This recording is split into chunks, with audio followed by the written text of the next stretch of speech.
أعوذ بالله من الشيطان الرجيم. بسم الله الرحمن الرحيم.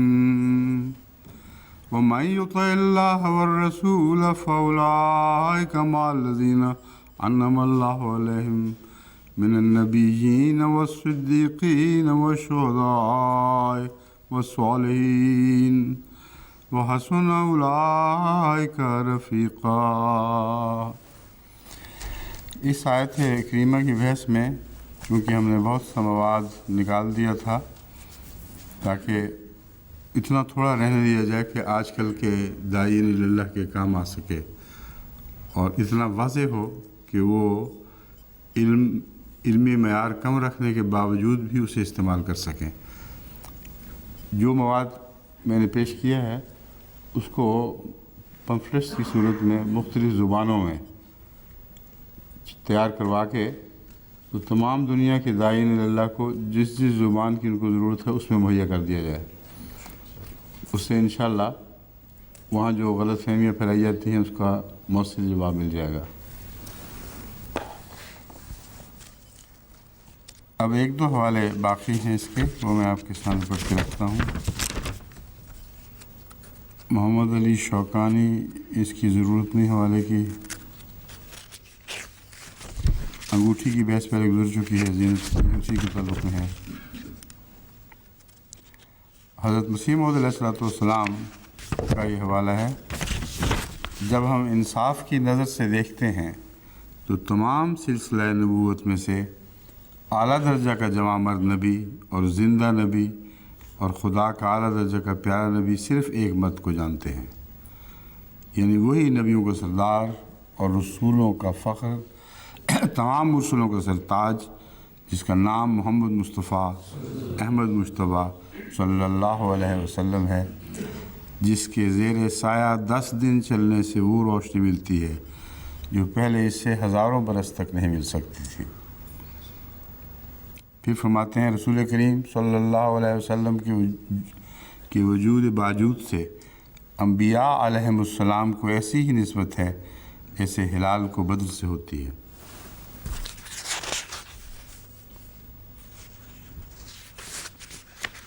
یہ حضرت مسیح موعود علیہ السلام کی رسول اللہ علیہ وسلم کے عشق میں جو تحریریں ہیں یہ زندہ اور بولتی ہوئی تحریریں ہیں. ہمارے علماء بھی اور دوسرے بھی، ہمارے علماء تو ماشاءاللہ پھر بھی روحانی علوم سے فیض یافتہ ہیں، لیکن مسیح علیہ السلام کی تحریر ساری جماعت کے کسی بزرگ، کسی عالم کے ساتھ ملتی نہیں ہے. یہ اتنا میں نے تجربہ بارہا کیا ہے کہ حضرت مسلم موعود کی تحریریں بھی اور حضرت خلیفۃ المسیح اول کی تحریریں بھی اور دوسرے بزرگوں کی تحریریں بھی رسول اللہ صلی اللہ علیہ وسلم کی شان میں جب اس خیال سے پڑھی کہ یہ مسیح موعود کی تحریر ہے تو 2-4 فکروں کے بعد اچانک دیکھنا پڑا اوپر کہ کس کی تحریر ہے. یہ بات ہی اور ہے. دیکھیں ایسی زندگی ہے جو ہمیشہ کے لیے ہے، اس میں سے کبھی بار بار اس کو پڑھیں اور سنیں، یہ زندگی مٹ نہیں سکتی.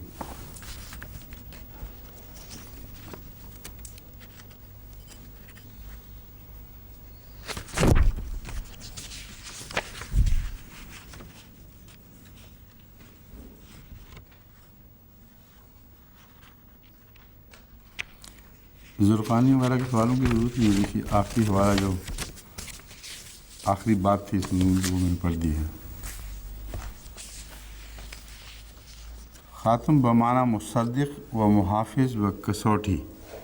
یہ لفظ کسوٹی درست ہے، اسی طرح اس کا تلفظ ہونا چاہیے کسوٹی کا، لیکن ہم نے اپنے اسکول میں پرانے زمانے میں ایسے اساتذہ سے جو پنجابی زیادہ جانتے تھے ان سے کسوٹی سنا ہے اس کا، اور پنجابی میں شاید کسوٹی ہی کہتے ہوں. کسنے والی یا گھسنے والی وٹی، وٹا کا وہ چھوٹی ہے نا جو وٹی بن جاتا ہے. انہوں نے یہی سمجھا کہ اردو میں بھی یہی مضمون ہوگا، لیکن ہم تو بچپن سے ہی گھروں میں کسوٹی سنتے آئے تھے، اس لیے میں نے ساری ڈکشنریاں چیک کی ہیں اور ہر ایک جگہ کسوٹی لکھا ہوا ہے، کسی جگہ بھی کسوٹی نہیں لکھا ہوا. اس لیے اگر کوئی تلفظ غلط رکھتا ہے تو درست کر لے۔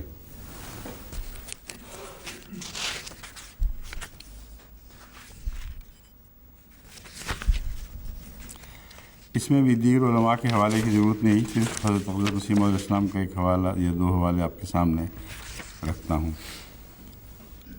براہین احمدیہ 258 حاشیہ 11، پہلے حوالے کا میں نے حوالہ یعنی پہلا جو اقتباس پڑھا تھا اس کا حوالہ دینا بھول گیا تھا، ہے نا موجود؟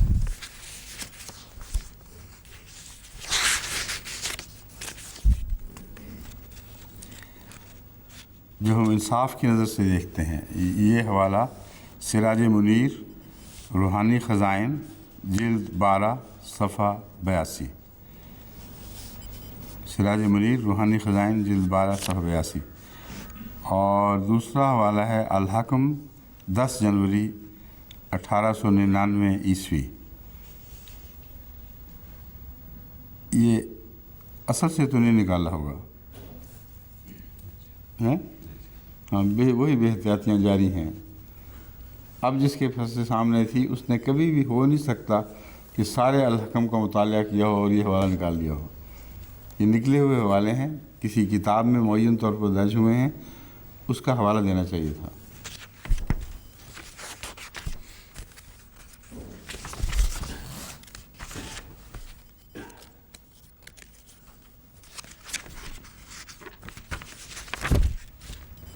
اب یہ حوالہ جو میں پڑھنے لگا ہوں، براہین احمدیہ 258 حاشیہ 11، یہ روحانی خزائن جلد 1 صفحہ 285 پہ درج ہے۔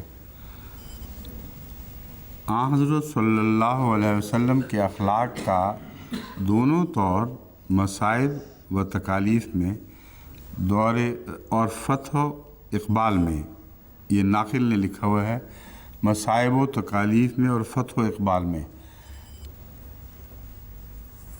حضرت مسیح علیہ السلام کے اصل الفاظ میں یہ نہیں ہے، مصائب اور تکالیف چاہیے تھا، ورنہ مصائب و تکلیف اور فتح و اقبال جو بھی ہونا چاہیے تھا ناقل کی تحریر ہے، حضرت مسیح علیہ السلام کی نہیں ہے۔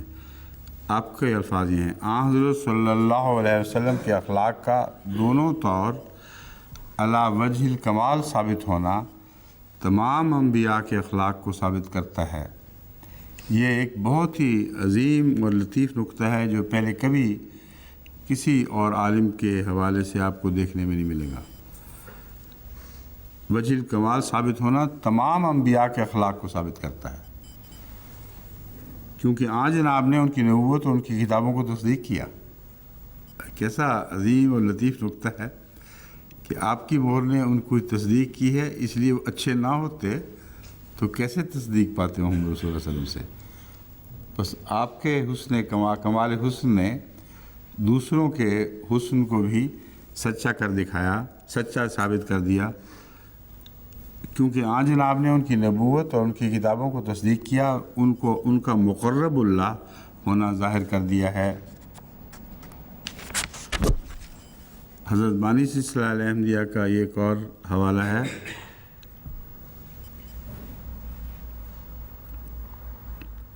وہ خاتم الانبیاء بنے مگر ان معنوں سے نہیں کہ آئندہ اس سے کوئی روحانی فیض نہیں ملے گا، بلکہ ان معنوں سے کہ وہ صاحب خاتم ہے، بجوز اس کی مہر کے کوئی فیض کسی کو نہیں پہنچ سکتا۔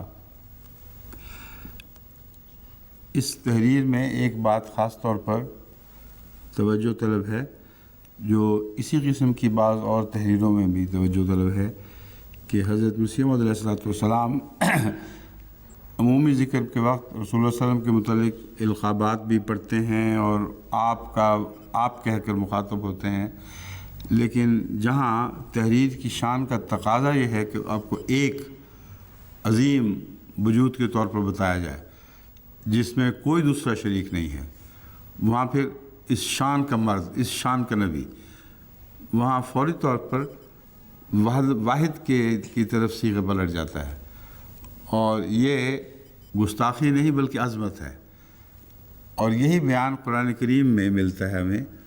اللہ تعالیٰ جب کائنات کے قوانین کے ساتھ اپنے آپ کو پیش کرتا ہے تو انا کا لفظ اس میں استعمال ہوتا ہے، لیکن جب اپنی توحید کو اس طرح پیش کرنا چاہتا ہے کہ اور کوئی شریک نہ ہو، اور اکثر ایسا ہی ہوتا ہے، تو وہاں صرف واحد کا صیغہ وہ کرتا ہے، وہ ایسا ہے، وہ ایسا ہے. یہ چیزیں اس کی عظمت کے خلاف نہیں کہ ہم سنگل میں اس کا ذکر کریں. ورنہ اردو تحریر میں کسی کے متعلق کہا جائے وہ آتا ہے جاتا ہے تو یہ سوء ادب سمجھا جاتا ہے، مگر سوء ادب بھی بنتا ہے اکثر صورتوں میں، لیکن بعض صورتوں میں سوء ادب نہیں بلکہ اس کی ایسی شان کا بیان ہے جس میں کوئی شریک نہیں ہوئی. بس ہمیشہ مسیح موعود السلام کی تحریرات کے مطالعے میں آپ اس چیز کو مد نظر رکھیں. بعض ایسے مواقع آتے ہیں جہاں رسول اللہ علیہ وسلم کی شان خدا واحد کے بعد زمین پر توحید کا تقاضا کرتی ہے. ہر ایسی جگہ پر حضرت مسیح موعود علیہ السلام نے آپ کو واحد میں پیش کیا ہے. دیکھیں شروع ہوتا ہے جمع کے صیغے سے، وہ خاتم الانبیاء بنے، رسول اللہ صلی اللہ علیہ وسلم خاتم الانبیاء بنے، مگر ان معنوں سے نہیں کہ آئندہ اس سے کوئی روحانی فیض نہیں ملے گا. ان سے نہیں، یہاں اس سے ہے،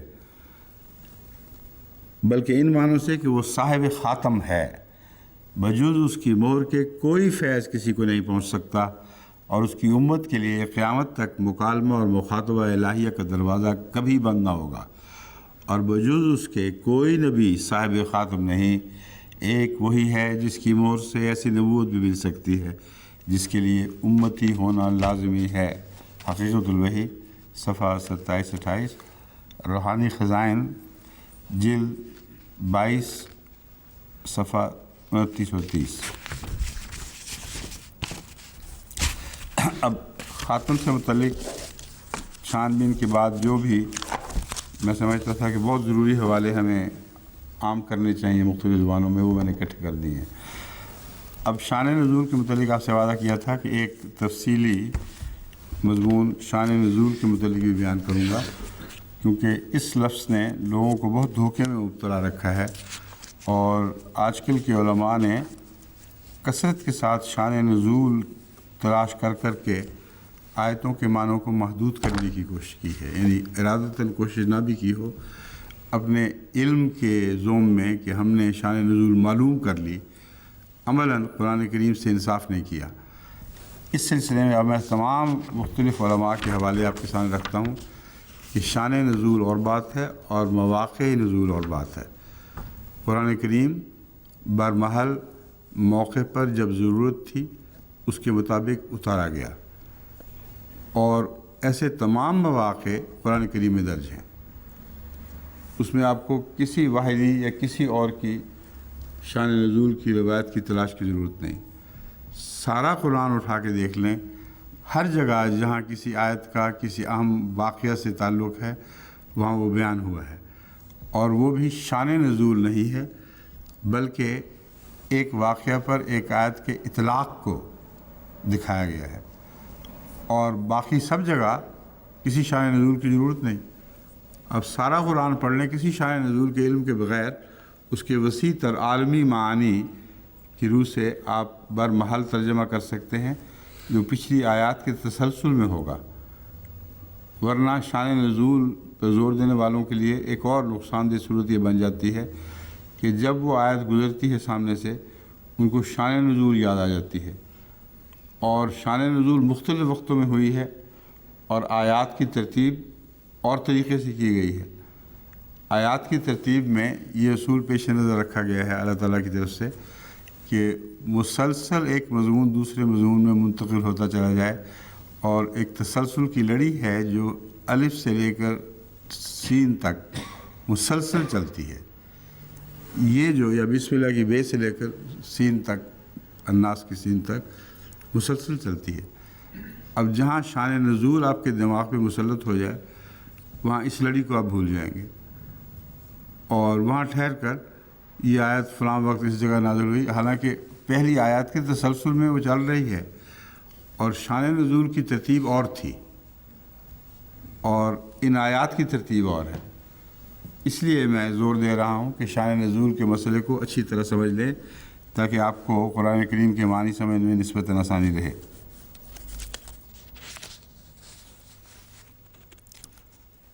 ہجرت کا واقعہ ہے، حضرت ابو بکر صدیق کے ساتھ بیٹھے ہیں، اس آیت کا اس میں حدیث نہ ہو تو قرآن کی آیت کافی ہے، وہی بتا رہی ہے کیا واقعہ گزرا ہے۔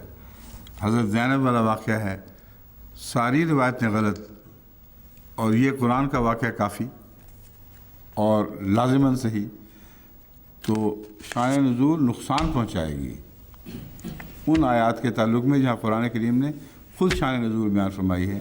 ایسی صاف اور پاکیزہ شان نزول ہے کہ اس میں یہ جو بات کی بنائی ہوئی غلط حدیثوں سے کوئی غلط روشنی نہیں پڑتی، بلکہ اپنی ذات میں وہ آیت بالکل مکمل اور کامل ہے اور کسی اور شان کی ضرورت نہیں۔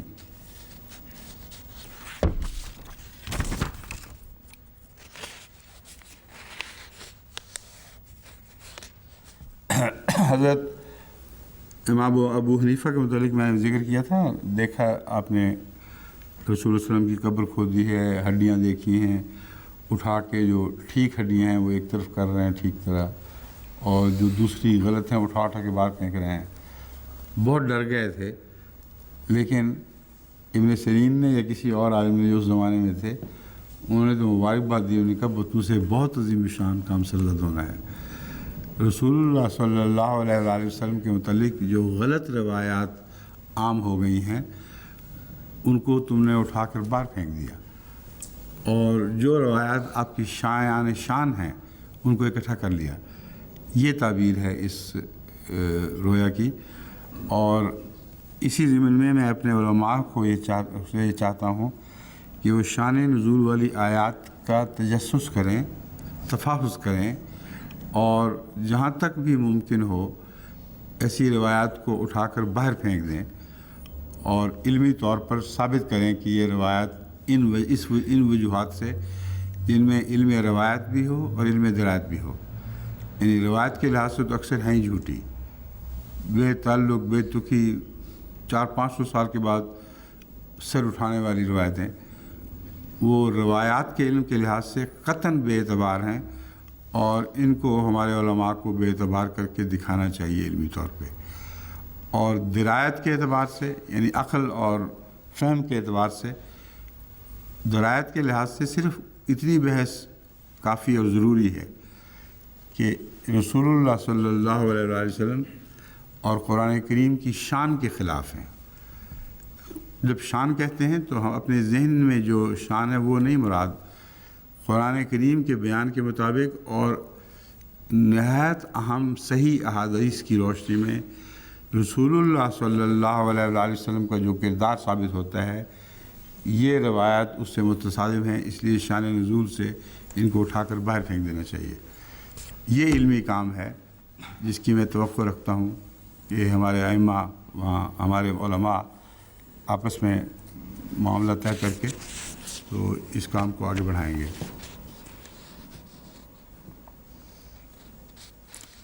اس ضمن میں زیادہ میرا ذہن تو حافظ مظفر احمد صاحب کی طرف جاتا ہے، ان کو اللہ تعالیٰ نے یہ ملکہ عطا فرمایا ہے، اور مولوی دوست محمد صاحب کو بھی ایک ملکہ عطا فرمایا ہے کہ جہاں بھی اچھی روایت ہوں وہ زیادہ سے زیادہ سمیٹتے ہیں، اور درایت پر اس معنی میں اعتبار کرتے ہیں کہ بہت اچھی بات لگ رہی ہے، لیکن روایت کے معاملے میں اتنی احتیاط نہیں کرتے جتنی حافظ مظفر احمد صاحب نسبتاً بہت زیادہ احتیاط کرتے ہیں۔ تو مولوی دوست محمد صاحب اس پہ ناراض نہ ہوں، کیونکہ ان کی جو خدمتیں ہیں قرآن کریم اور احادیث اور سلسلے کے لٹریچر مسیح الاسلام کے کتب کے تعلق میں وہ اتنی زیادہ ہیں کہ یہ چھوٹی سی بات جو ان کے ولولے سے تعلق رکھتی ہے اس کو نظر انداز بھی کر دیا جائے تو ان کی ایک بڑی عظمت ہے، اور اس کو نظر انداز نہیں کرنا چاہیے۔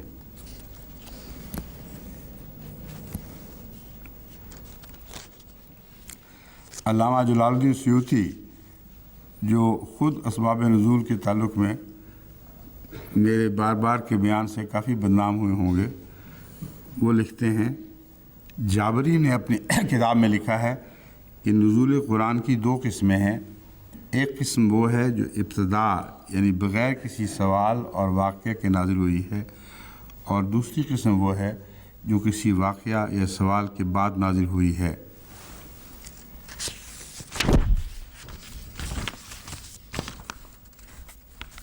جو قسم واقعہ سوال کے بعد نازل ہوئی ہے، یاد رکھیں وہ واقعہ یا سوال نہ بھی ہوتا تو اس قسم میں نازل ہونا تھا۔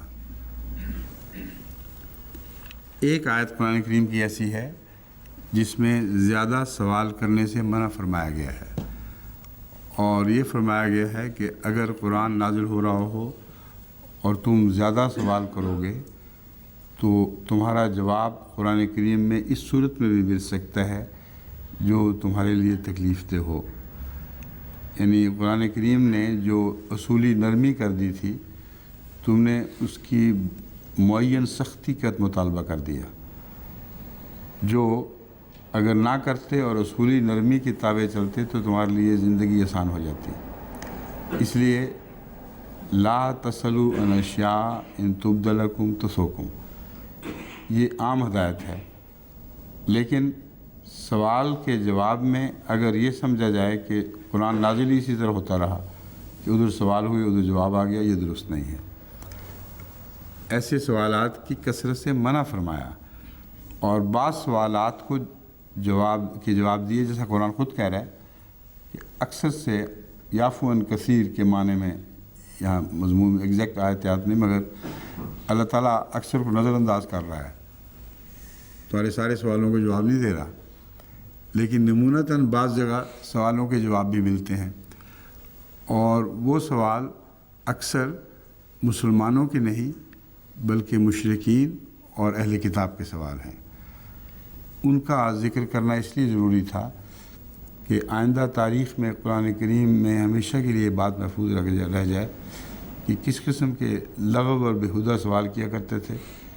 ان کا جواب تو قرآن نے دیا، لیکن ان کے سوالات کی بیہودگی دکھانے کے لیے، وہ جو مر جائے پیٹ میں اور کس کے لیے حلال ہے کس کے لیے حرام ہے، یہ چیزیں ان کے ذہن میں اہمیت کی چیزیں تھیں، تو قرآن نے ان کے نمونے دکھا دیے ہیں اور بتا دیا ہے کہ ایسے لفظ سوالوں سے تم پرہیز کرو۔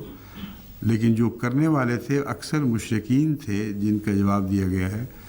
یہ مومن تو رک جاتے تھے، وہ بات نہیں کھولا کرتے تھے، زبان نہیں کھولا کرتے تھے ایسے معاملات میں، بلکہ رسول اللہ صلی اللہ علیہ وآلہ وسلم جب کوئی کسی آیت کا ذکر فرما دیتے تھے پھر سوال ہوا کرتے تھے، جیسا کہ بخاری شریف میں وہ حدیث ہے جس میں وآخرین منہم لما یلحقوا کی بحث ہے۔ سوال کیا گیا آیت کے نزول کے بعد، اور اس سلسلے میں رسول اللہ صلی اللہ علیہ وسلم نے جواب دیا۔ یہ بالکل اور مسئلہ ہے، اس کو اسباب نزول نہیں کہہ سکتے۔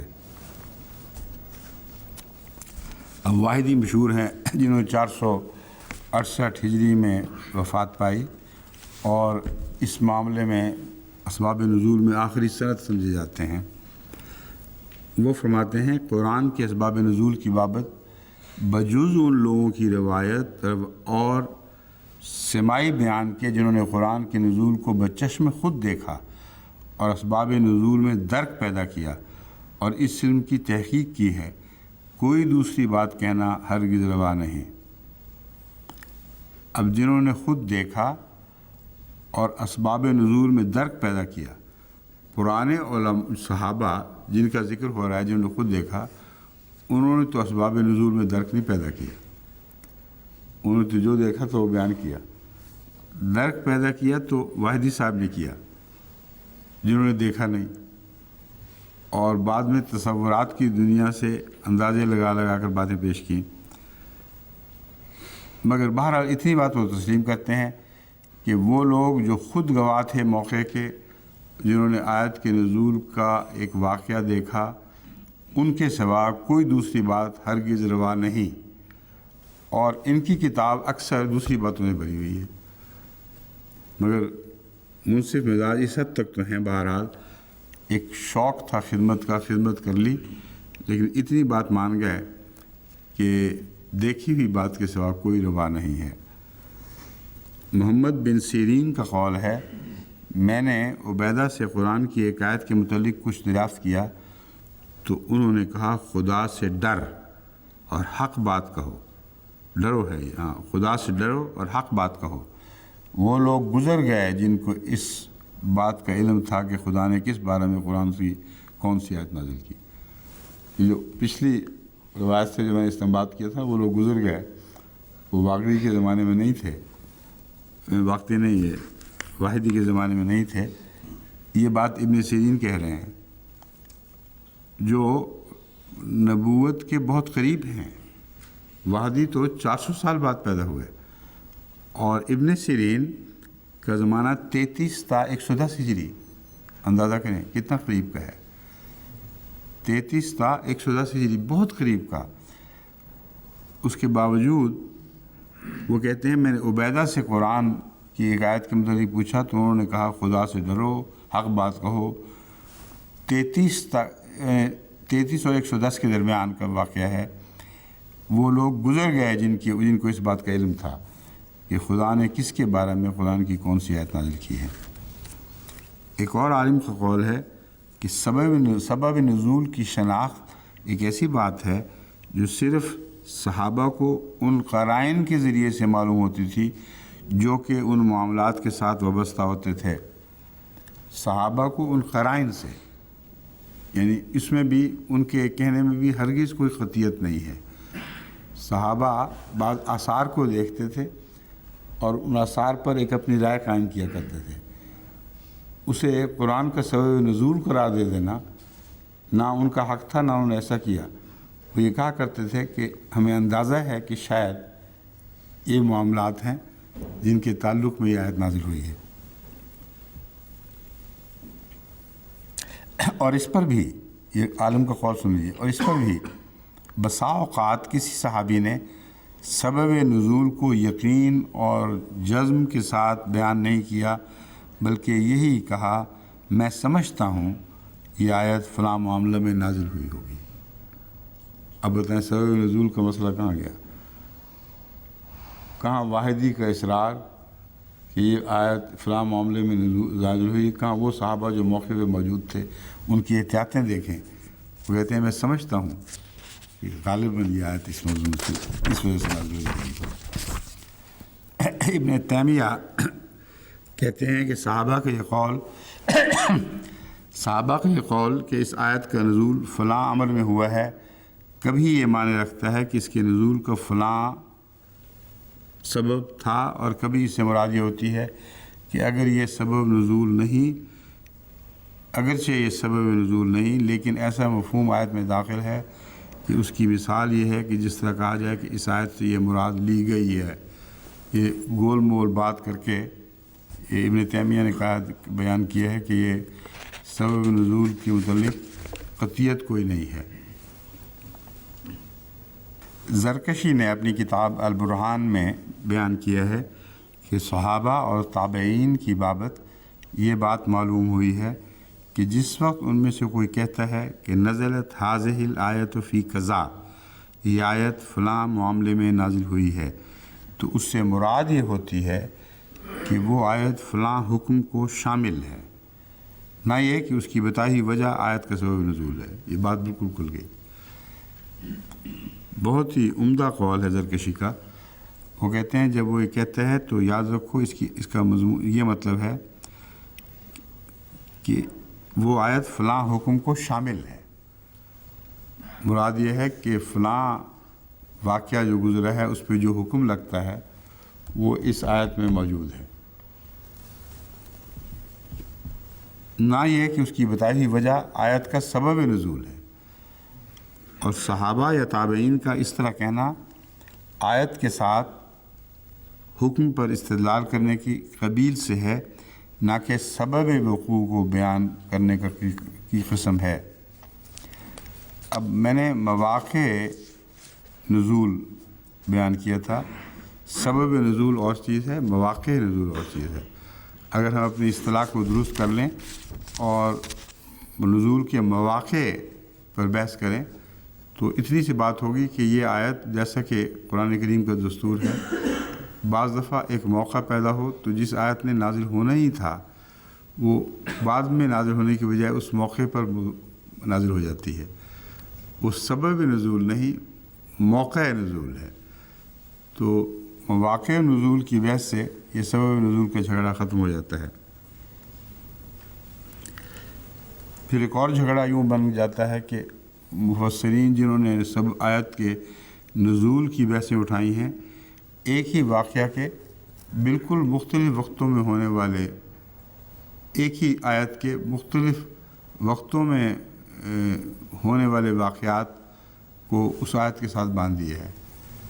یعنی آیت ایک ہے اور کیا ہے اس کا سبب نزول، مثلا کبھی ہوگا کہ مدنی دور میں ہوا ہے، کبھی یہ کہ مکی دور میں، کبھی ابتدا میں، کبھی کسی وقت، تو وہ دو تین روایتیں ایسی اکٹھی کر لیتے ہیں جو ایک دوسرے کی سے متضاد ہیں۔ یہ ہو ہی نہیں سکتا کہ قرآن کریم کی وہی آیت اس طرح نازل ہو جس طرح وہ بیان کرتے ہیں۔ بس جس کے ذہن میں اس سے ملتا جلتا کوئی واقعہ ہے، اس کے ساتھ انہوں نے اپنے اندازے کے مطابق اس کو جوڑا ہے۔ ایک آیت ایسی نازل ہو سکتی ہے جس کا رسول اللہ صلی اللہ علیہ وسلم کے زمانے میں ہونے والے متعدد واقعات سے مضمون کے لحاظ سے تعلق ہو، اور ان بزرگ صحابہ نے جب یہ کہا کہ اس کا یہ سبب نزول ہے تو ان معنوں میں سبب نزول نہیں جن معنوں میں واحدی نے کہا ہے، وہی معنی جیسے ایک عالم کا زرکشی کا میں نے قول دیا ہے انہی معنوں میں فرمایا۔ اور وہ واقعات چونکہ متعدد ایسے ہوا کرتے تھے جن کا ایک ہی آیت سے تعلق مضمون کے لحاظ سے تھا، اس لیے انہوں نے اس کو اس واقعہ سے جوڑ دیا بس، تاکہ اس آیت کا اطلاق اس واقعہ پر ہو جائے۔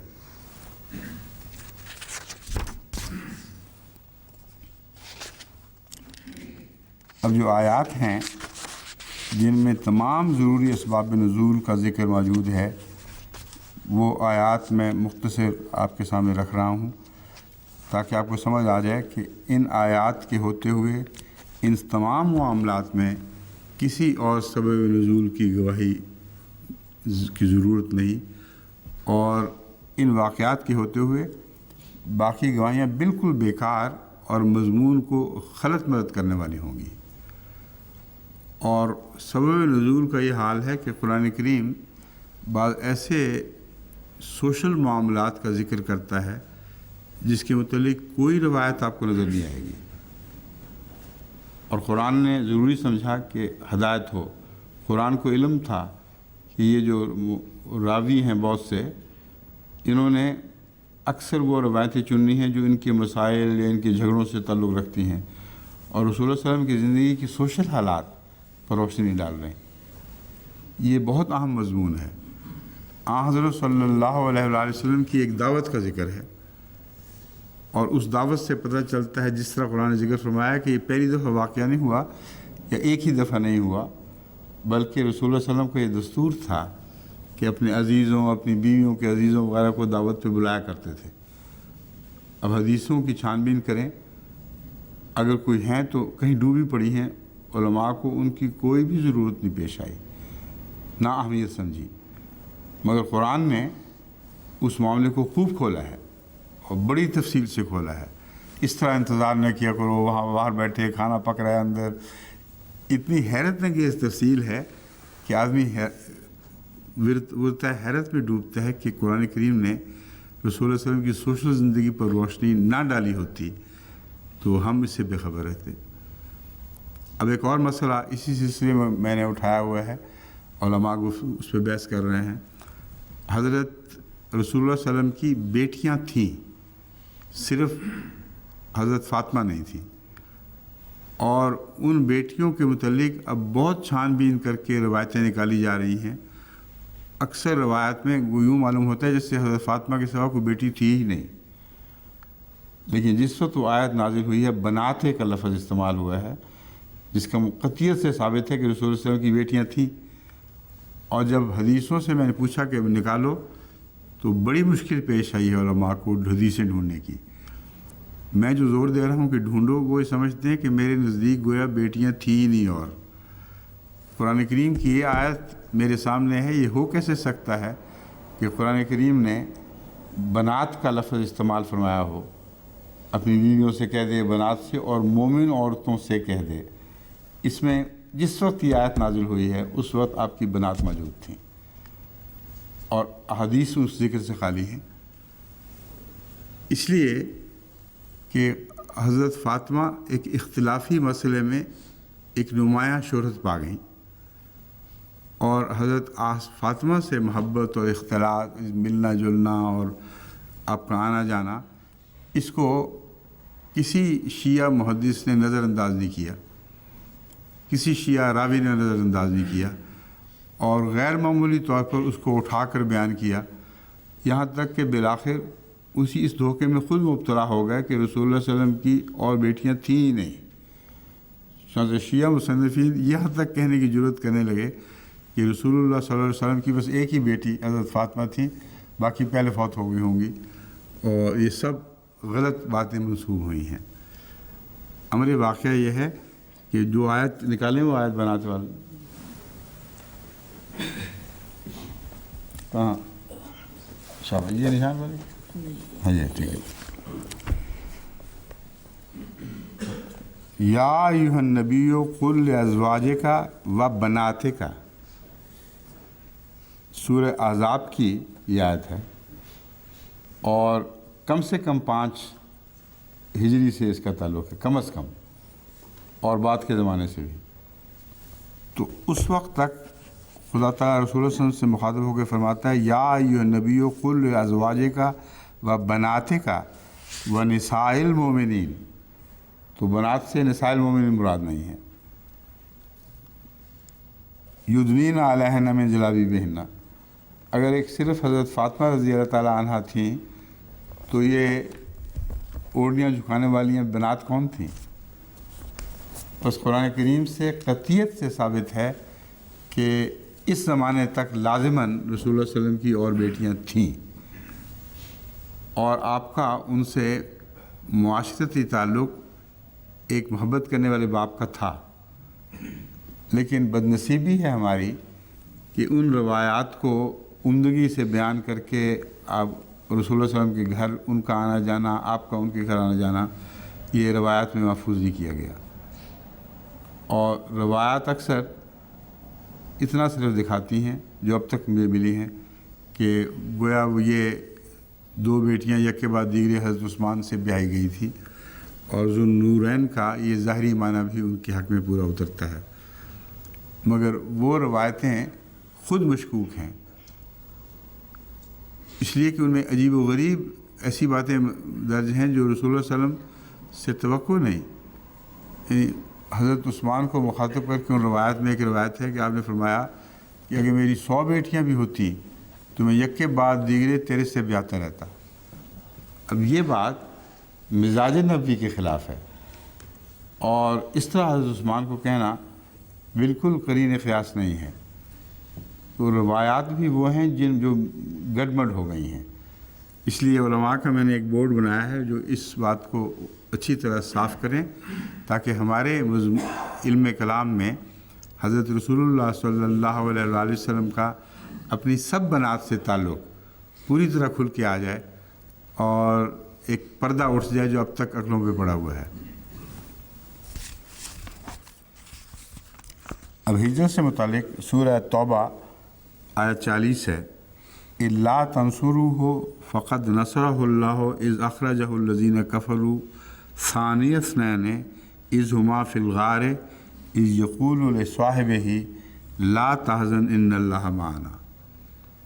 اب یہ آیت قرآنی ہے جو ایک تاریخ کا ایسا قطعی حصہ ہے جو کسی اور کو روایت سے معلوم نہیں ہو سکتا تھا، کیونکہ خدا دیکھ رہا تھا، وہی راوی ہے، اور اس نے اس وقت رسول اللہ صلی اللہ علیہ وسلم کا حال بیان کیا ہے۔ اس آیت سے بعض متشدد شیعوں کو بہت تکلیف ہے کہ اس میں ابو بکر کا ذکر ہے اور رسول اللہ صلی اللہ علیہ وسلم فرما رہے ہیں لا تحزن ان اللہ معنا۔ وہ اعتراض یہ کرتے ہیں کہ ابو بکر بڑا سخت بے چین تھا، اور خطرہ تھا کہ وہ بول پڑے اور باہر والوں کو نظر آ جائے، اس لیے رسول اللہ صلی اللہ علیہ وسلم نے اس کی آواز کو دبایا ہے اور فرمایا کہ لا تحزن، ڈر نہیں، ان اللہ معی نہیں فرمایا، ان اللہ معنا فرمایا۔ اور یہ جو معنی ہے یہ شیعہ نظر انداز کر دیتے ہیں۔ رسول اللہ صلی اللہ علیہ وسلم کے متعلق گواہی دیتے ہوئے رسول اللہ صلی اللہ علیہ وسلم کے متعلق یہ فرمایا، وہ یہ کہہ رہے تھے ابو بکر کو کہ خدا ہم دونوں کے ساتھ ہے۔ بس وہ ابو بکر جو نعوذ باللہ من ذالک منافق ہو ان کے نزدیک، اللہ معاف فرمائے، اور وہ ڈر رہا ہو اور خطرہ ہو کہ ساری ہجرت کو خطرے میں ڈال دے گا، وہ ابو بکر اس آیت سے ثابت نہیں ہوتا۔ یہاں وہی ابو بکر ہے جو سب کو منظور ہے، صدیق ابو بکر جو رسول اللہ علیہ وسلم کا ساتھی تھا، اور ان دونوں کا ساتھی اللہ تھا۔ فَأَنزَلَ اللَّهُ سَكِينَتَهُ عَلَيْهِ وَأَيَّدَهُ بِجُنُودٍ لَمْ تَرَوْهَا۔ اب جب یہ کہا اللہ ہمارے ساتھ ہے تو انزل اللہ سکینتہ علیہ وایدہ بجنود لم تروہا میں رسول اللہ صلی اللہ علیہ وسلم کی طرف سکینت کو پھیر دیا گیا ہے۔ سکینت عطا کرنا محمد رسول اللہ کو مقصود تھا اور آپ ہی کو عطا ہوئی ہے، آپ ہی کی خاطر فرشتے اترے ہیں، مگر جہاں تک اللہ کی معیت کا تعلق ہے، ابو بکر کی صدیقیت پر اس سے بڑی گواہ اور کوئی عورت آیت نہیں ہو سکتی کہ ان اللہ معنا، اللہ ہمارے ساتھ ہے۔ اب یہ شان نزول ہے اس آیت کی، کس حدیث کی ضرورت ہے؟ کون سی حدیث ایسی تفصیل سے ان لطیف امور سے ہمیں آگاہ کر سکتی تھی جتنی یہ آیت کر رہی ہے؟ سورہ توبہ 40، حضرت زینب والا واقعہ سورہ الاحزاب صفحہ آیت 38 میں اس طرح درج ہے، جو میں آپ کے سامنے بارہا رکھ چکا ہوں۔ اس سے ایک بات قطعیت سے ثابت ہے کہ حضرت صلی اللہ علیہ وسلم یہ شادی نہیں چاہتے تھے، اور آپ کے دل میں لوگوں، کمزور ایمان لوگوں کی ٹھوکر کا خطرہ تھا۔ اگرچہ اس علیحدگی کا سبب یہ نہیں تھا کہ رسول اللہ صلی اللہ علیہ وسلم کی اپنی نعوذ باللہ من ذالک خواہش تھی، علیحدگی کے سبب یہ تھا کہ حضرت زید کا دل اٹھ گیا تھا، اور رسول اللہ صلی اللہ علیہ وسلم کے کہنے پر شادی ہوئی تھی، اور آپ کے خاندان کی ایک عزیزہ کی شادی ہوئی تھی۔ اب یہ اپنی ذمہ داری سمجھتے تھے رسول اللہ صلی اللہ علیہ وسلم کہ اس کے بعد مجھے ان سے شادی کرنی پڑے گی، یہ خطرہ تھا۔ خواہش ہوتی تو زید کو روکتے نہیں، خطرہ ہوتا تو روکنا چاہیے تھا۔ چنانچہ آیت بتا رہی ہے کہ زید کو روک رہے ہیں، ہرگز نہ ایسا کر، رک جا، اپنے پاس رکھ لے۔ ان ظالم مولویوں نے کچھ کا کچھ بنا کے رکھ دیے۔ بس اسباب نزول کی روایتوں نے قرآن کریم کے اس مضمون کی دھجیاں تو نہیں ادھیڑ سکتے، مگر قرآن کریم کے تقدس کو ان روایات سے پارا پارا کرنے کی ناپاک کوشش کی ہے، بالکل اور مضمون منسوخ کر دیا ہے۔ اب ان روایات کو دیکھیں، اس آیت کے بعد ان کی ضرورت کیا ہے؟ وہ غلط فہمیاں پیدا کر رہی ہیں، یہ آیات غلط فہمیاں دور کر رہی ہیں۔ مَلَّہ مبدی ہے و تخش الناس، وہ اپنے نفس میں جب اس کو کہتا تھا امسک علیک زوجہ کا واتق اللہ، اے زائد اپنی بیوی کو روک رکھ اور اللہ کا تقوی اختیار کر، وہ تخفی فی نفسے کا مَلَّہ مبدی ہے۔ اب اس کا یہ ترجمہ روایات کرتی ہیں کہ تو زید کو منہ سے تو یہ کہہ رہا تھا کہ اللہ کا تقوی اختیار کر اور روک رکھ، اور تیرے دل کا تقوی کا یہ حال تھا کہ تو چاہتا تھا کہ روکے نہیں اور تو اس سے شادی کر لے۔ یہ کتنی خطرناک بات ہے، اتنا بڑا الزام رسول اللہ صلی اللہ علیہ وسلم پر، نعوذ باللہ آپ کی طرف سچے منسوب ہونے والوں کا، نعوذ باللہ وہ سچے منسوب نہیں ہو سکتے، ان کا ہے اسباب نزول کی آیات کی وجہ سے، روایت کی وجہ سے۔ اتنی لغو، اتنی بےہودہ روایات اکٹھی ہو گئی ہیں کہ ان کو دیکھ کر انسان کے ہوش اڑ جاتے ہیں کہ دنیا کا سب سے پاک رسول نعوذ باللہ من ذالک اس طرح دروازے کھٹکھٹائے بغیر اندر داخل ہوتا ہے، ایسی حالت میں عورتوں کو دیکھتا ہے، اس سے پھر اچانک اس کو عشق ہو جاتا ہے۔ استغفر اللہ ربی، اس کا تو اس کے ذکر سے بھی زبان جلتی ہے۔ فلما قضى زید منها وطرا زوجناکہا لکی لا یکون علی المؤمنین حرج، ہم نے پھر مجبور کیے ہے تجھے اس شادی پر تاکہ یہ فائدہ حاصل ہو۔ اب بتائیں کسی اسباب نزول کی بحث کی ضرورت ہے؟ جب قرآن سبب نزول بیان فرما رہا ہے وہ اتنی وضاحت کے ساتھ ایسی شان اور شوکت کے ساتھ بیان کرتا ہے کہ اس پر کوئی روایت روشنی نہیں ڈال سکتی، اندھیرا پھینک سکتی ہے۔ اب بیویوں کی خوشی کی خاطر حلال کو حرام نہ قرار دینے کے متعلق جو سورہ تحریم کی آیات ہیں اس پر پہلے بحث گزر چکی ہے، کئی دفعہ اس پہ بھی گزر چکی ہے، مگر یہ ایسی بحث ہے جس کو میں احترام کی وجہ سے بار بار چھیڑنا نہیں چاہتا۔ بیویوں کی خاطر حلال، احترام کی خاطر یوں کہہ دیں، احترام تو وہاں بھی اسی طرح ہی ہے۔ یہ شہد کو حرام حلال کیا یا کسی اور چیز کو، یہ باتیں یہاں مذکور نہیں ہیں اور روایات نے خام خواہ بھی اس میں داخل کی ہیں۔ صرف اتنا مقصود ہے کہ رسول اللہ صلی اللہ علیہ وسلم کو ہدایت کی گئی ہے کہ جو چیز اللہ نے تجھ پر حلال کی ہے حسن خلق کی وجہ سے اپنی بیویوں کی خاطر اگر وہ ان کو ناپسند ہو تو اپنے کو حرام نہ کر۔ یہ منطوق ہے اس آیت کا۔ سورہ تحریم 2 سے 4 تک آیات اسی مضمون سے تعلق رکھتی ہیں۔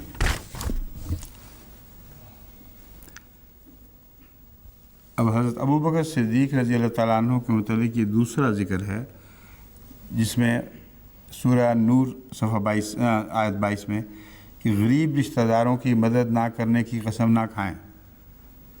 اب یہ واقعہ افق سے تعلق رکھتا ہے۔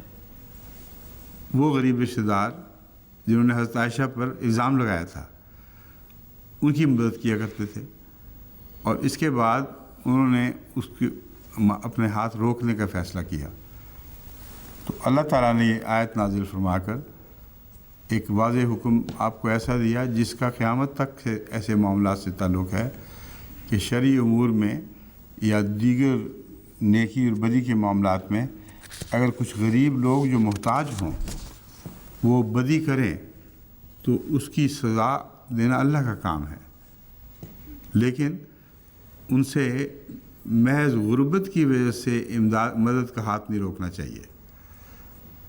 اس آیت کریمہ کا آج بھی اسی طرح اطلاق ہوتا ہے۔ بسا اوقات مختلف ممالک سے جب غریبوں کی سفارشیں آتی ہیں تو بعض جگہ لکھا ہوتا ہے تو بہت غریب واقع کش مگر نظام سلسلہ کے خلاف ہے اور بعض اور امور گناہ کاری کے اس میں ہیں، تو میں ہمیشہ ان کی اس رائے کو رد کر دیتا ہوں۔ میں ان سے کہتا ہوں جتنی آپ کو توفیق ہے غریبوں کی خدمت کی، ان میں جو بدتر حال کے لوگ ہیں خواہ ان کا اسلام سے تعلق نہ بھی ہو، ان کو بھی اگر آپ کو توفیق ہو شامل کرنے کی تو شامل کر لیا کریں۔ کجا یہ کہ یہ فلاں کمزوری ہے، اس میں فلاں کمزوری ہے، مستحق تو ہے مگر اس کی امداد نہیں ہونی چاہیے۔ یہ میرا استنباط اسی آیت کریمہ سے ہے جو حضرت ابوبکر صدیق رضی اللہ تعالیٰ عنہ کے متعلق نازل ہوئی، اور میں یہ آپ کو بتانا چاہتا ہوں کہ شان نزول اگرچہ بظاہر ایک واقعے سے تعلق رکھتی ہے مگر حکم جاری و ساری اور سب زمانوں سے تعلق رکھتا ہے۔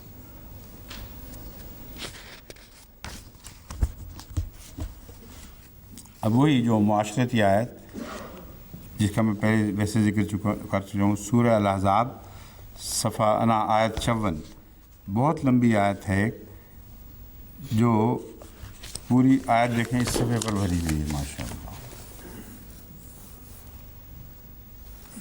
اس آیت میں وہ باتیں درج ہیں لا تدخلوا بیوت النبی الا ان یؤذن لکم الی طعام غیر ناظرین اناہ۔ اب صاف پتہ چلتا ہے کہ ایک رواج تھا، لوگ داخل ہوا کرتے تھے اور رسول اللہ علیہ وسلم اپنی حیا کی وجہ سے اپنے گھر میں ان کو بعض احتیاطیں کرنے کی طرف متوجہ نہیں فرما سکتے تھے۔ اللہ تعالیٰ ان باتوں میں کسی دنیاوی حیا کی پرواہ نہیں کرتا بلکہ احکام کو جاری کرتا ہے قطع نظر اس کے کہ ان کا تعلق اس تعلق میں رسول اللہ علیہ وسلم حیا محسوس فرما رہے ہیں یا نہیں فرما رہے ہیں۔ قطع تعلق نہیں بلکہ اس وجہ سے کہ رسول اللہ صلی اللہ علیہ وسلم اپنی انسانی فطری حیا کی وجہ سے رک رہے تھے، اور تربیت کے لحاظ سے اور رسول صلی اللہ علیہ وسلم کے احترام کے لحاظ سے ضروری تھا کہ اللہ وہ بات کھولے۔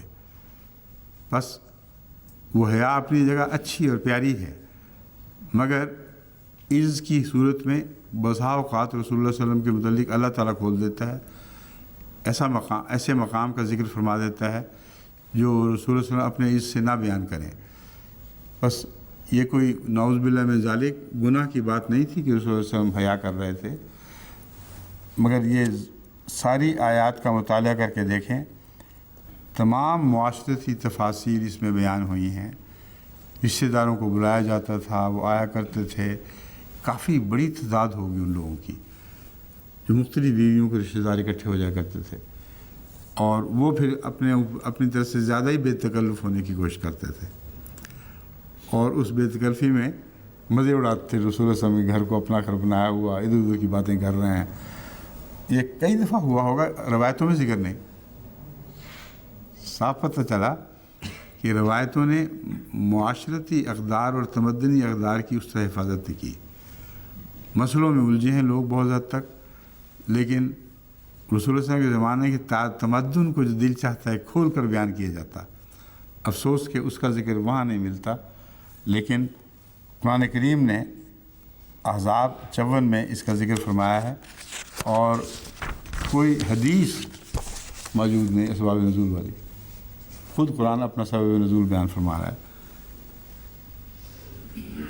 اور اسی طرح رسول اللہ صلی اللہ علیہ وسلم کے متعلق جو عظمت و احترام کا تقاضا ہے، اس کا ذکر کسی حدیث میں نہیں ملتا کہ رسول اللہ صلی اللہ علیہ وسلم نے فرمایا نہ بولا کرو، یہ کرو۔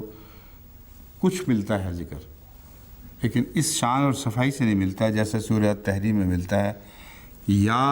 آیت 3 یا ایھا الذین آمنوا لا ترفعوا اصواتکم فوق صوت النبی ولا تجہروا لہ بالقول کجہر بعضکم لبعض ان تحبط اعمالکم وانتم لا تشعرون۔ یہاں تحریم لکھی ہوئی ہے،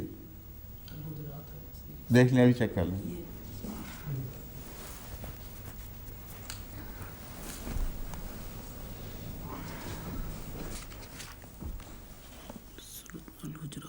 ہاں آیت 3 جی بالکل ٹھیک ہے، حجرات۔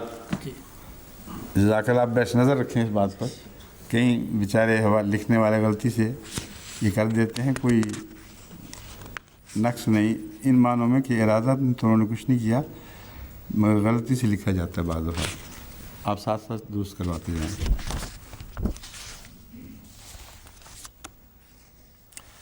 اس آیت کریمہ میں یہ بیان فرمایا ہے کہ اگر محمد رسول اللہ صلی اللہ علیہ وسلم کے سامنے تم اونچی آواز سے اس طرح اپنی باتیں کرو گے تو تحبط اعمالکم وانتم لا تشعرون، تمہارے اعمال نیکیاں ساری گر جائیں گی، ضائع ہو جائیں گی، اور تمہیں علم بھی نہیں ہوگا۔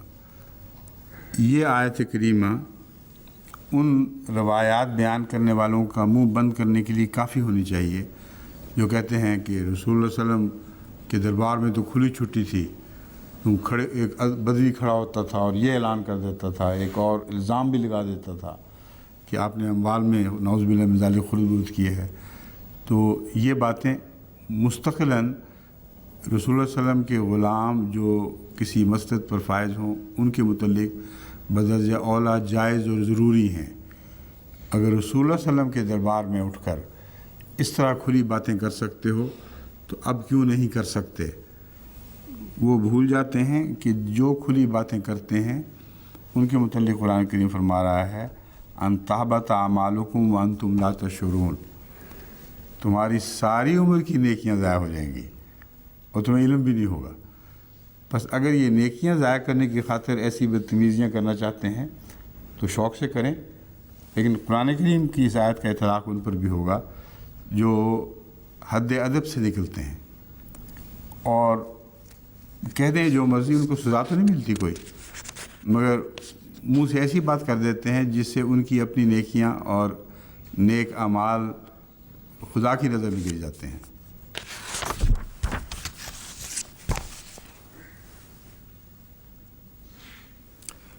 اب کلام الہی صحابہ کیسے سنا کرتے تھے،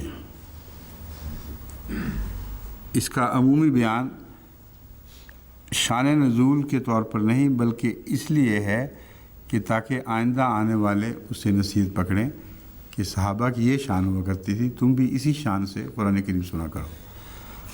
سورہ البائدہ آیت 84۔ وَإِذَا سَمِعُوا مَا أُنزِلَ إِلَى الرُّسُولِ تَرَىٰ أَعْيُنَهُمْ تَفِيضُ مِنَ الدَّمِّ مِمَّا عَرَفُوا مِنَ الْحَقِّ يَقُولُونَ رَبَّنَا آمَنَّا فَاكْتُبْنَا مَعَ الشَّاهِدِينَ۔ تو دیکھے گا کہ ان کی آنکھوں سے آنسو بہہ رہے ہوں گے جب آیات کی تلاوت کی جاتی ہے۔ تو وہ صحابہ جو رسول اللہ صلی اللہ علیہ وسلم کی تربیت یافتہ تھے، ان کی متعلق شرط یہ ہے مما عرفوا من الحق، یعنی قرآن کریم کو اتنا غور سے سنتے ہیں کہ اس کے حق کا عرفان پا جاتے ہیں۔ یہ مراد نہیں ہے کہ قرآن سنو اور رونے لگ جاؤ، مراد یہ ہے کہ ایسے صحابہ جب قرآن کریم کو سنتے ہوئے غور کرتے ہوئے کوئی عرفان کا موتی چن لیا کرتے تھے، اس وقت اس کے اثر سے ان کی آنکھوں سے آنسو جاری ہو جایا کرتے تھے۔ یقولون ربنا آمنا فاکتبنا مع الشاہدین، وہ یہ کہتے تھے اے اللہ ہمیں مان لے، حالانکہ ایمان پہلے سے لائے ہوئے تھے۔ عرفوا من الحق نے ایمان کو ایک اور منزل پہ پہنچا دیا، یہ مراد ہے۔ تو جب بھی تم قرآن کو اس طرح سنو گے کہ اس کے عرفان کی طرف توجہ رکھو گے، اور جب تمہیں کوئی عرفان کا نقطہ ہاتھ آئے گا تو بے اختیار طبی بات ہے کہ تمہارے دل میں ایک ہیجان پیدا ہوگا اور جذباتی طور پر آنسو بھی بہہ سکتے ہیں۔ ایسی صورت میں یہ دعا ضروری ہے، ربنا آمنا، اے خدا اب ہم ایک اور ایمان لے آئے ہیں ان باتوں پر۔ ایک ایمان پہلے تھا لیکن جو اب عرفان نصیب ہوا ہے اس سے ہمارا ایمان ترقی کر گیا ہے۔ فاکتبنا مع الشاہدین، بس ہمیں شاہدین میں سے لکھ لیے۔ شاہد کا ایک اور معنی بھی ہے، گواہوں میں سے لکھ لیں۔ ہم گواہ ہیں کہ قرآن کریم میں ایسے مضامین ہیں کہ جب ان کا عرفان نصیب ہو تو انسان کے دل پر وہ مضمون قبضہ کر لیتا ہے۔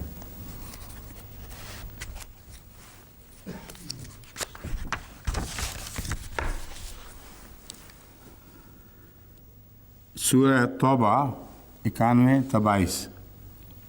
خدا کی راہ میں خرچ کی توفیق نصیب نہ ہونے پر بعض صحابہ کی حالت، یہ بھی بڑی ایک دردناک سی آیت ہے۔ توفیق نہیں ملتی بعض دفعہ انسان کو، لیکن صحابہ کا کیا حال تھا؟ جب توفیق نہیں ملتی تھی تو خوش ہوا کرتے تھے، وہ تو روتے ہوئے واپس چلے جایا کرتے تھے کہ ہم اپنی جان کا نذرانہ لے کے حاضر ہوئے ہیں اور ہمیں توفیق نہیں مل رہی، کوئی قبول نہیں ہو رہا۔ یعنی وقت کے حالات کا تقاضا تھا۔ ولا علی الذین اذا ما اتوک لتحملهم قلت لا اجد ما احملکم علیہ تولوا واعینهم تفیض من الدمع حزنا الا یجدوا ما ينفقون۔ یہ جو صحابہ کی شان ہے یہ ایک خاص واقعہ سے محدود نہیں ہے، یہ آئندہ کے لیے، ہمیشہ کے لیے اللہ کی راہ میں خرچ کرنے والوں کے لیے ایک نمونہ بیان فرمایا گیا ہے۔ اور نمونے کے تعلق میں آپ کو یاد رکھنا چاہیے کہ ایک آیت کریمہ سے معلوم ہوتا ہے کہ رسول ہی صرف نمونہ نہیں بلکہ بعض صحابہ بھی نمونہ ہیں۔ اب اس آیت کو نکالیں، اس آیت کو سمجھنے میں وہ آیت مددگار ہے، اس آیت کو سمجھنے میں یہ آیت مددگار ہے۔ وجہ یہ ہے کہ انسان سوچتا ہے کہ جب رسول نمونہ ہو گیا تو صحابہ کے نمونہ ہونے کی کیا ضرورت ہے؟ رسول مطاع کے طور پر تو ہر جگہ نمونہ ہے اور اللہ کا مطیع ہونے کے لحاظ سے بہت نمونہ ہے، مگر رسول کے مطیع ہونے کے لحاظ سے صحابہ ضرور نمونہ ہوں، اور یہ نمونے قرآن کریم میں بیان ہوئے ہیں۔ اس لیے بعض لوگ جو اس خیال میں مبتلا ہوں کہ صحابہ کے نمونہ ہونے کی کیا ضرورت ہے، اور اس کو پھر وہ ممتد کر دیتے ہیں صحابہ کی اور باتوں پر۔ فلاں صحابی نے یہ کیا تھا، فلاں صحابی نے یہ کیا تھا، ہر بات میں وہ نمونہ نہیں ہے۔ نمونہ ان باتوں میں ہے جن باتوں میں محمد رسول اللہ صلی اللہ علیہ وسلم کی اطاعت میں وہ ایک حیرت انگیز اطاعت کا نمونہ دکھانے والے لوگ تھے، اور جو توفیق نہیں ملتی تھی آپ کے کہنے کے باوجود اس پر ان کا کیا حال ہوا کرتا تھا۔ یہ آیت جو ہے یہ اسی تعلق میں ہے، لقد کان لکم فیہم اسوۃ حسنۃ لمن کان یرجو اللہ والیوم الآخر، یعنی صحابہ کے متعلق فیہم اسوۃ حسنہ ہے۔ ومن یتولی فإن اللہ هو الغنی الحمید، یہ پوری لمبی آیت اور جگہ بھی شاید اس کا ذکر ہے کہیں اسوہ ہونے کا۔ اچھا نہیں، یہ یہاں اتنی کافی ہے، بس میری بات کو یہ بات کافی ہے کہ صحابہ بھی نمونہ تھے، اور رسول اللہ صلی اللہ علیہ وسلم کے نمونہ کے علاوہ ان کا ذکر ہے، لقد کان لکم فیہم اسوۃ حسنۃ، تمہارے لیے صحابہ میں بھی ایک اسوہ حسنہ تھا۔ وہ اسوہ حسنہ رسول اللہ صلی اللہ علیہ وسلم کے حوالے سے بیان ہو نہیں سکتا، کیونکہ ناممکن ہے کہ آپ خرچ کرنے کے مواقع ہوں اور خدمت کے مواقع ہوں اور نہ کر سکیں۔ آپ نے سب کچھ کر دیا، اس لیے نہ کرنے والوں کا نمونہ تو صحابہ میں مل سکتا تھا، نہ کر سکنے والوں کا نمونہ جبکہ دل تیار تھے کرنے کے لیے۔ بس اس آیت کریمہ کا بھی اسی سے تعلق ہے۔ اور پھر ثلاثۃ الذین خلفوا، پیچھے رہنے والے جن میں تین تھے، سورہ توبہ 117 118، ان کے پیچھے رہنے پر ان کے دل پر کیا گزری، یہ سارے واقعات بیان ہو چکے ہیں پہلے کئی دفعہ۔ یہ بھی نمونات تھے، نمونہ ہیں آئندہ آنے والوں کے لیے۔ نعوذ باللہ من ذالک، رسول اللہ صلی اللہ علیہ وسلم کے حوالے سے تو پیچھے رہنے والا نمونہ بیان کیا ہی نہیں جا سکتا تھا۔ تو جہاں کہیں بھی ضرورت پڑی ہے شان نزول خدا نے خود بیان فرمائی ہے، اور وہاں شان نزول کا بیان کرنا ضروری تھا تاکہ یہ مضمون کھل جائے۔ اور یہ سلاسن والا جو واقعہ ہے، یہ شان نزول قرآن کریم نے اس وجہ سے بیان فرمائی ہے تاکہ ان پر غور کرو اور معلوم کرو کہ تمہارے دل کا کیا حال ہے ان کے مقابل پر۔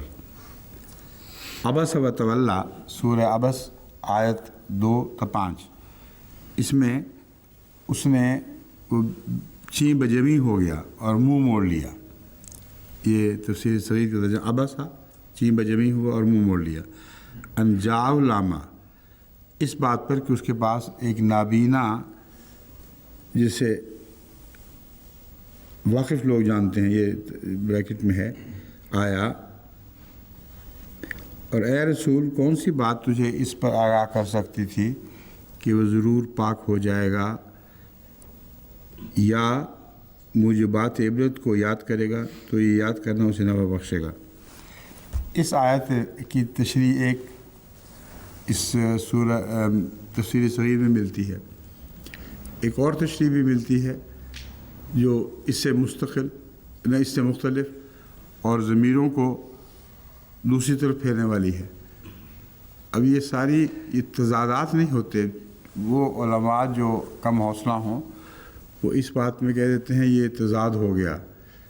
تضاد نہیں، حضرت مسلم موعود کا طریق تھا، اور یہی طریق حضرت مسیح موعود علیہ السلام کی پیروی میں تھا کہ ایک آیت کی مختلف تشریح فرماتے تھے آیت کی خدمت کی خاطر، کہ ایک کو یہ تشریح دل کو بھا جائے تو دوسرے کو دوسری تشریح دل کو لبھا سکتی ہے، اور وہ تشریحیں الگ الگ ہوتی تھیں۔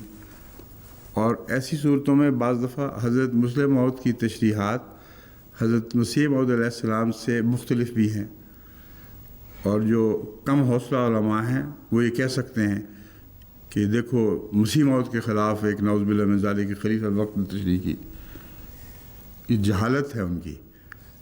حضرت مسیح موعود علیہ السلام کا جو مقصد تھا وہ یہ عظیم خلفاء بہتر سمجھتے تھے۔ حضرت مسلم موعود جانتے تھے کہ آپ کا مقصد خدمت قرآن ہے اور قرآن سے اعتراضات کو اٹھانا ہے۔ کچھ باتیں آپ نے پیش فرمائیں اور کچھ آپ حضرت مسلم موعود نے سوچی کہ میرے نزدیک اگر یہ موقف اختیار کیا جائے تو مسیح علیہ السلام کا اول مقصد یعنی خدمت قرآن اس طرح بھی پورا ہو سکتا ہے۔ اور بظاہر اختلاف ہے، لیکن اختلاف تشریح میں اس وجہ سے ہے کہ مقصد ایک ہے، اور اس مقصد کو پورا کرنے کے لیے ایک نئی تجویز ایک ذہن میں آئی جو نعوذ باللہ من ذالک ہرگز مسیح موعود علیہ السلام کی گستاخی نہیں ہے۔ تو بعض علماء، مجھے پتہ ہے میں ان سے بحثیں کر چکا ہوں اسی معاملے میں، کہ جی خاص طور پر پیغامیوں کے سکھائے پڑھائے لوگ یہ بتاتے ہیں کہ حضرت مسلم موعود نے اس بات میں اختلاف کیا اور گویا کہ مسیح موعود علیہ السلام کو حکم عدل نہ مانا۔ یہ بالکل جھوٹا الزام ہے۔ حضرت مسلم موعود نے حضرت خلیفۃ المسیح اول کی بھی عزت کی، حضرت مسیح موعود علیہ السلام کی بھی پوری عزت فرمائی، مگر جہاں اللہ تعالیٰ نے آپ کو ایک ایسا مضمون سجھایا جو بظاہر پہلے مضمونوں سے بین ہی متفق نہیں ہے، مگر ان مقاصد میں متفق ہے جو حضرت مسیح موعود علیہ السلام کے خدمت قرآن کے مقاصد تھے اور حضرت خلیفۃ المسیح اول کے خدمت قرآن کے مقاصد تھے، اس لیے اپنی تشریح کی ہے، باوجود اس کے کہ وہ تشریح الگ تھی، پہلی تشریح۔ تو یہ جو تمیز کرتے ہیں لوگ ایک خلیفہ دوسرے خلیفہ میں اور ایک خلیفہ اور حضرت مسیح موعود علیہ السلام میں، ان کو قرآنی تعلیم کے الف بے کا بھی گویا نہیں سمجھ۔ وہ لا نفرق بین احد من رسول میں جو مضمون ہے وہی مضمون دراصل یہاں اطلاق پاتا ہے۔ کیا رسول اللہ صلی اللہ علیہ وسلم اور باقی انبیاء میں فرق نہیں تھا؟ زمین و آسمان کا فرق، جیسا کہ مسیح موعود کے حوالے سے گزرا ہے، 10 دن پیچھے چلنے سے وہ روشنی ملتی ہے جو 1000 سال چلنے سے روشنی نہیں ملتی تھی۔ اس کے باوجود قرآن کریم اجازت نہیں دیتا کہ رسولوں اور نبیوں میں فرق کرو۔ وہ فرق بنیادی طور پر خدا تعالیٰ کی طرف سے ایک منصب پر فائز ہونے کا فرق ہے، اور اس منصب کے احترام میں اور اس کی اطاعت میں تمہیں کسی فرق کی اجازت نہیں ہے، کیونکہ جہاں ایک رسول باعث قابل اطاعت ہے وہاں اس لیے قابل اطاعت ہے کہ اللہ نے فرمایا۔ وہی موقع ایک بہت عظیم رسول کے تعلق میں بھی آ سکتا ہے جو مراتب میں اس سے بدرجہ بہتر ہو، مگر تابع آپ اس مطابقت اس کی اس لیے کر رہے ہیں کہ اللہ نے فرمایا۔ اللہ نے فرمایا، اس میں فرق آپ کیسے کر سکتے ہیں؟ اللہ نے ایک غریب اور کمزور کو بتا دیا، ایک امیر اور طاقتور کو بتا دیا، دونوں صورت میں حکم اللہ کا چلتا ہے، اور اس لیے فرق کی اجازت نہیں۔ اس لیے حضرت مسیح موعود علیہ السلام اور آپ کے خلفاء میں جو تفریق کرنے والے مولوی ہیں یا پیغامی خاص طور پر جو تفریق کرتے ہیں، وہ جاہل لوگ ہیں، ان کو ہرگز پتہ نہیں کہ تفریق کس موقع پر اجازت ہے اور کس موقع پر نہیں۔ سمینا و اطاعنا کہنے والے لوگ اس موقع پر تفریق کرتے ہیں اس موقع پر بعض اختلاف کرتے ہیں جن اختلافات کی حضرت مسیح موعود علیہ السلام کے نزدیک اجازت ہے۔ چنانچہ حضرت مسیح علیہ السلام کے زمانے میں آپ کے علماء صحابہ نے بعض ایسی قرآن کریم کی تشریحات پیش فرمائیں جو مسیح موعود علیہ السلام کی تشریح کے علاوہ تھیں، اور حضرت مسیح علیہ السلام نے ان کو پسند فرمایا۔ تو نعوذ باللہ من ذالک، حضرت مسیح موعود علیہ السلام قرآن کے جاری مطالب کے اوپر ان معنوں میں مہر نہیں ہے جن معنوں میں غیر احمدی مولوی رسول اللہ صلی اللہ علیہ وسلم کو مہر بناتے ہیں۔ معرف قرآن جاری رہیں گے، اور مقصد یہی ہے کہ تم قرآن کے خادم بنو، اور خدمت میں اگر قرآن کی آیات اس مضمون کو سند بخشیں اور محض تفسیر بالرائے نہ ہو، اور حضرت مسیح علیہ السلام کے اعلیٰ مقاصد خدمت قرآن ان تشریحات سے پورے ہوتے ہوں، تو ہرگز کسی کو اس بارے میں زبان کھولنے کی اجازت نہیں ہے۔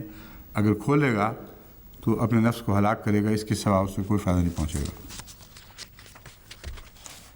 اب اس آیت میں ابا صبت اللہ میں حضرت مسلم موعود خود ہی ایک جگہ اور معنی بیان کر رہے ہیں، ایک دوسری جگہ اور معنی بیان کر رہے ہیں۔